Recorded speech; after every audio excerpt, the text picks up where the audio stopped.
சர்வசக்திக்கும் வணக்கம். எல்லாம் அவன் துணை. காரக ஜோதிடம் அறியணும் திருஞான சம்பந்த ஜோதிடர்.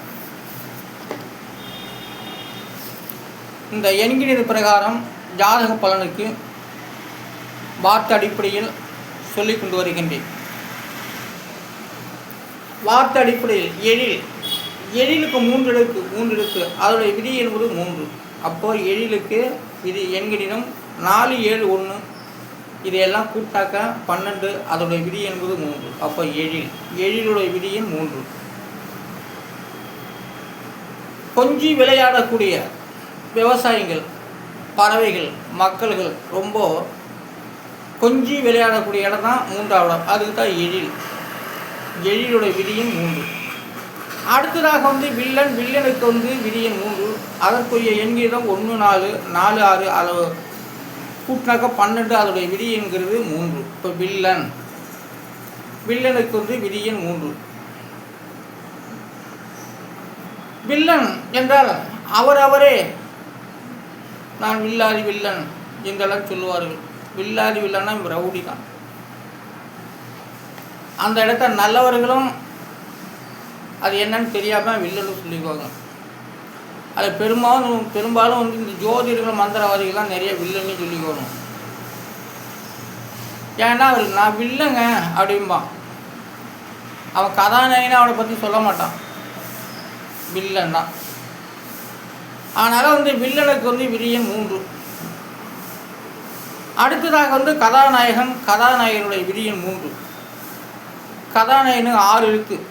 அந்த 6 எழுத்துக்கு உண்டான 1, 5, 6, 2, 1, 6 இதெல்லாம் கூட்டாக 21. அதோடைய விதி என்பது 3. அப்போ கதாநாயகனுக்கு விதியின் 3.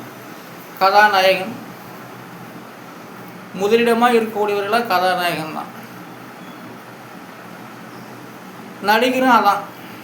கதாநாயகன் என்ற சொல்லுக்கு விதியின் 3. கதாநாயகன் விதியின் 3. அப்போ வில்லனும் 3ஆம் இடம், கதாநாயகனும் 3ஆம் இடம். அதான் சில பேரெல்லாம் வில்லன்னு சொல்லிக்கிறாங்களோ இருக்கலாம். கதாநாயகனும் வில்லனும் 2, 1ன்னு சொல்கிறாங்களே, சமைச்சு இருக்கும். அடுத்ததாக சன்னியாசிக்கு 4 இருக்கு. அதனுடைய விதி என்பது 3. அப்போ சன்னியாசி எண்கிணிடம் 1, 5, 6, 3, 5, 9, 4 இதெல்லாம் கூட்டாக்க 21. அதோடைய விதி என்பது 3. அப்போ சன்னியாசி விதி 3. அது 3ஆம் இடத்தில் வருகிறது. வில்லனும் சன்னியாசியும் ஒன்றுலாம் போனானா வில்லனும் கதாநாயகனும் ஒன்றுலாம் போச்சுன்னா அவன் சன்னியாசி தான். கதாநாயகனும் வில்லனும் ஒன்றுலாம் போயிட்டானாக்க அவன் கடைசியில் சன்னியாசி தான். அதுதான் எல்லாமே 3ஆம் இடத்துலேயே வருகிறது. ஓஹோ, வில்லன் கதாநாயகன் இந்த 2 பேருமே ஒன்றுலாம் போயிட்டாக்க அவன் சன்னியாசி ஆகிறான். ஆனால் சன்னியாசியுடைய விதியின் 3. அடுத்ததாக மின்மயத்துக்கு 5 எழுத்து. அதனுடைய விதி என்பது 9. அப்போ மின்மயம் 2, 6, 1, 2, 7 இதெல்லாம் கூட்டாக 18. அதனுடைய விதி என்பது 9. அப்போ மின்மயம்.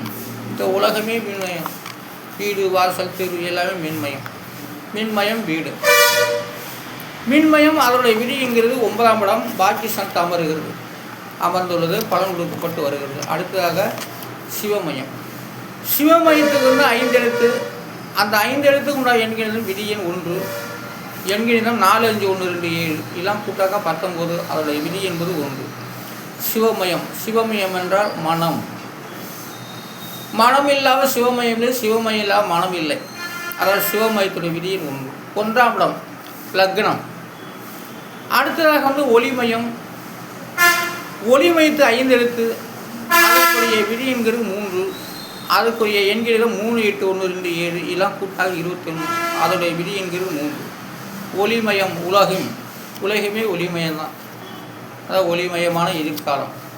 பகலில் சூரியன் வெளிச்சம் கொடுத்தாலும் ஒளிமயம் தான். இரவில் சந்திரன் நட்சத்திர விண்மீன்களாம் வெளிச்சம் கொடுத்தா அதுவும் ஒரு வெளிச்சம்தான், ஒளிமயம்தான். வீடுகளில் கரண்ட் மின்சாரம் லைட்டில் போட்டால் அதுவும் ஒரு ஒளிமயம்தான். நல்ல மேடை கச்சேரியில் நல்லா நல்லா கலர் லைட்டாக போட்டு நடனம் ஆடினா அதுவும் ஒரு ஒளிமயம் தான். அதனால் ஒளிமயத்தோட விதியின் 3. ஒளிமயம் உலகம். அடுத்ததாக வந்து சுட்டதுக்கு வந்து விதியின் 3. 5, 2, 5, 9 இதெல்லாம் கூட்டினாக்கா 21. அதோடைய விதியன்கிறது 3. அப்போது சுட்டதுக்கு விதியன் 3.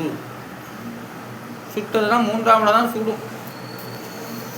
அடுத்ததாக வந்து சங்கத்துக்கு வந்து விதியன் 1. அப்போ சங்கத்துக்கு 4 இருக்குது. அதற்குரிய எண்கள் 3, 8, 1, 7 எல்லாம் கூட்டாக 19. அதோடைய விதி என்பது 1. அப்போ சங்கம்லாம் 1ஆம் திரும்ப தான் சங்கத்தை கூட்டுறது. சங்கம்னு ஒருத்தர் நாவில் குதிச்சுட்டு அவன் சங்கம் வைப்பான். அதனால் வந்து அதோடைய விதிங்கிறது சங்கத்துடைய விதியின் 1. சரி, இந்த ஜாதக பலன் என்பது வார்த்தைகளாக உருவாக்கப்பட்டது. ஒவ்வொரு வார்த்தைகளாக உருவாக்கப்பட்டது. அந்த வார்த்தைகளை வைத்துனால் ஜாதக பலாபலன்கள் சொல்லப்பட்டு வருகிறது. அதனால் கட்டம் நல்லா போட்டாக்கா அவன் பெரிய ஜோசியனா. என் பஸ்ஸில் போயில கூட என்கிட்ட ஒருத்தர் கேட்டான், நீங்கள் கட்டம் சரியாக போடுறீங்க, கட்டம் உங்களுக்கு போட தெரியலைங்க அப்படின்னா. ஆமாண்டா தம்பின்னு. அவெல்லாம் கட்டம் போட்டு நல்ல பிரபலமாக இருக்காங்க அப்படின்னா. அவனுக்கு கட்டம் போட தெரியும், எனக்கு கட்டம் போட தெரியாதா? எப்படி நான் 38, 40 வருஷமாக நான் ஜாதகம் பார்த்துக்கிட்டு இருக்கேன். என்னை வந்து உனக்கு கட்டம் போட தெரியலன்னு என்ன சொல்கிறான் ஒருத்தன். ரைட்டு, நான் இருந்த இடம் வேறு, இப்போ இருக்கக்கூடிய இடம் வேறு. அதனால் வந்து எப்பயோ ஒரு தடவை தான் ஜனங்க வருவாங்க. அந்த சரி சனங்க வரல அப்படிங்கிற காரணத்தினால என்னுடைய எண்ணிக்கை இதன் மூலமாக நான் சொல்லிக்கொண்டு விளம்பரப்படுத்தி கொண்டு வருகின்றேன்.